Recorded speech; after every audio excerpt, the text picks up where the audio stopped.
വിശേഷപ്രിയൻ N യേശുവേ, മാതാപിതാക്കളേറെ പ്രിയൻ N യേശുവേ, വേറെല്ലാരും നീങ്ങിപ്പോകും, സ്നേഹിച്ചാലും മാറിപ്പോകും, നിന്റെ സ്നേഹം നിത്യമാകും എൻ യേശുവേ.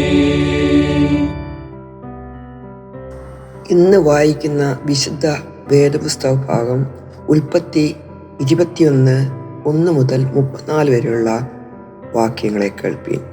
അനന്തരം യഹോവ താൻ അരുളിച്ചെയ്യുന്നത് പോലെ സാറയെ സന്ദർശിച്ചു. താൻ വാഗ്ദത്തം ചെയ്തിരുന്നത് യഹോവ സാറായ്ക്ക് നിവർത്തിച്ചു കൊടുത്തു.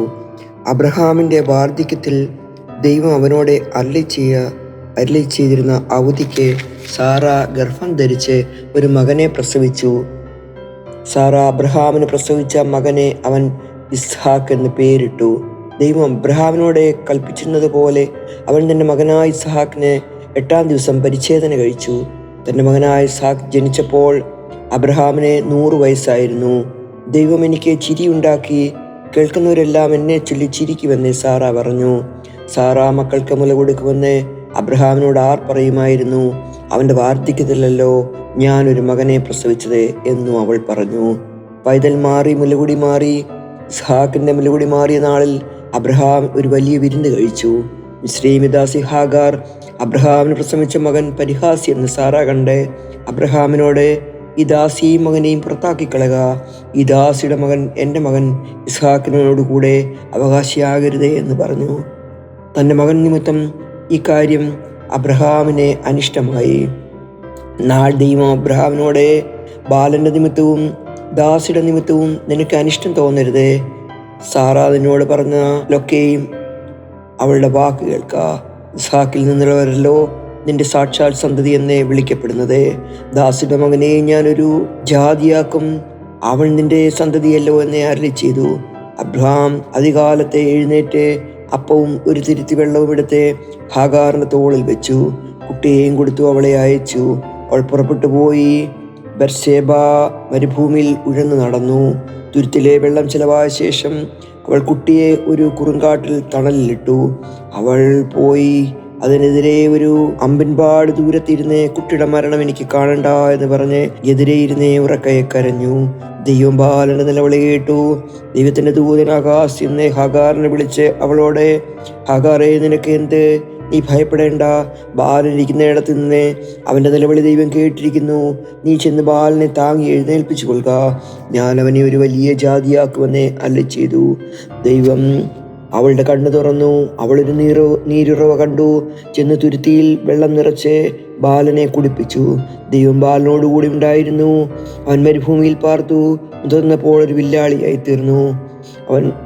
അവൻ പാരാൻ മരുഭൂമിയിൽ പാർത്തു. അവന്റെ അമ്മ മിസ്രയീം ദേശത്ത് നിന്ന് അവനൊരു ഭാര്യയെ കൊണ്ടുവന്നു.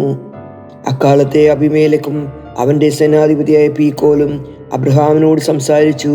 നിന്റെ സകല പ്രവൃത്തിയിലും ദൈവം നിന്നോട് കൂടെയുണ്ട്.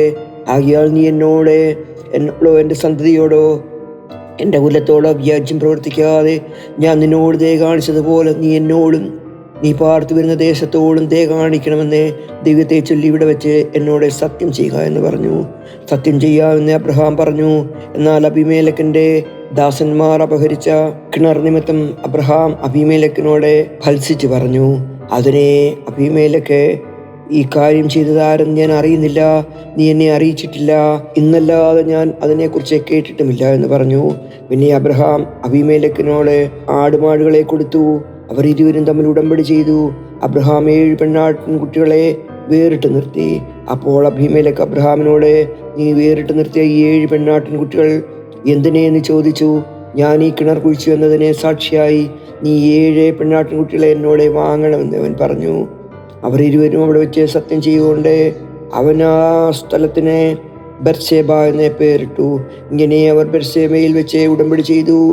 അബീമേലെക്കും അവന്റെ സേനാധിപതിയായ പീക്കലും എഴുന്നേറ്റ് ഫിലിസ്ത്യരുടെ ദേശത്തേക്ക് മടങ്ങിപ്പോയി. അബ്രഹാം ബർശേബയിൽ വെച്ച് ഒരു പിച്ചില വൃക്ഷം നട്ടു. നിത്യദൈവമായ യഹോവയുടെ നാമത്തിൽ അവിടെ വെച്ച് ആരാധന കഴിച്ചു. അബ്രഹാം കുറെ കാലം ഫിലിസ്ത്യരുടെ ദേശത്തെ പാർത്തു. ഇവിടെ ഭേദഭാവം വായിച്ച് അവസാനിച്ചിരിക്കുന്നു.